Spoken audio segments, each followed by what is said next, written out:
China और भारत के बीच अब व्यापारिक जो रिश्ते हैं वो कहीं ना कहीं मजबूत होने वाले हैं। दोनों ही देश उत्तराखंड के रास्ते व्यापार शुरू करेंगे, लेकिन उससे पहले नेपाल से आई एक खबर ने दोनों ही देश को एक बार फिर से सीमा विवाद में उलझा दिया है। दरअसल चाइना और भारत जिन रास्तों से व्यापार करना चाहते हैं, नेपाल उन रास्तों को अपना बताते हुए इन रास्तों पर एक्टिविटी न करने की अपील की है।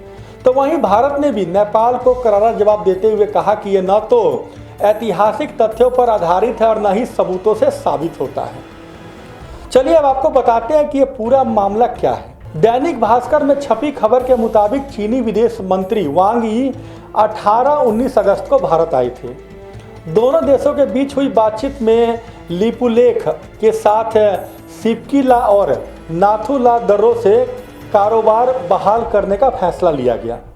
नेपाल को जैसे ही जानकारी मिली उसने कहा कि लिमिपियाधुरा और लिपुलेख और काला पानी उसका क्षेत्र है, इसीलिए भारत और चीन इन इलाकों में कोई एक्टिविटी ना करें।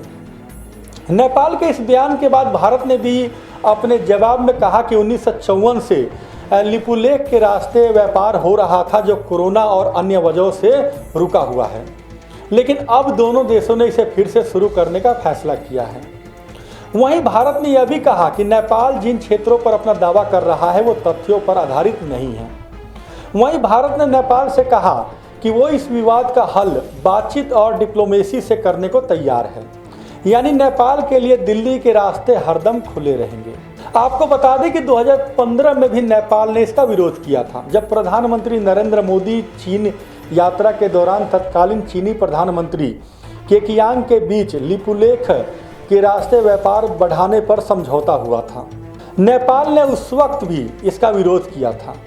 उस वक्त भारत और चीन को डिप्लोमेटिक नोटिस भी भेजा था। अब आपको वो जगह दिखाएंगे जहां ये पूरा विवाद हो रहा है।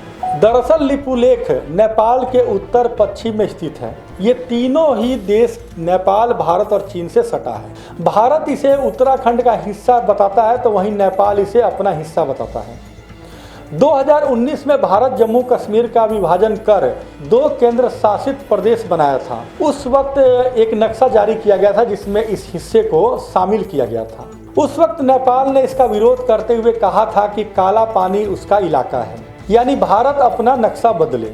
और फिर 2020 में लिपुलेख को लेकर दोनों देश के बीच तनाव भी बढ़ गया था। 18 जून 2020 को नेपाल ने संविधान में संशोधन कर अपने देश के नक्शे को अपडेट करते हुए लिपुलेख, काला पानी और लिम्पियाधुरा को अपने नक्शे में शामिल कर लिया।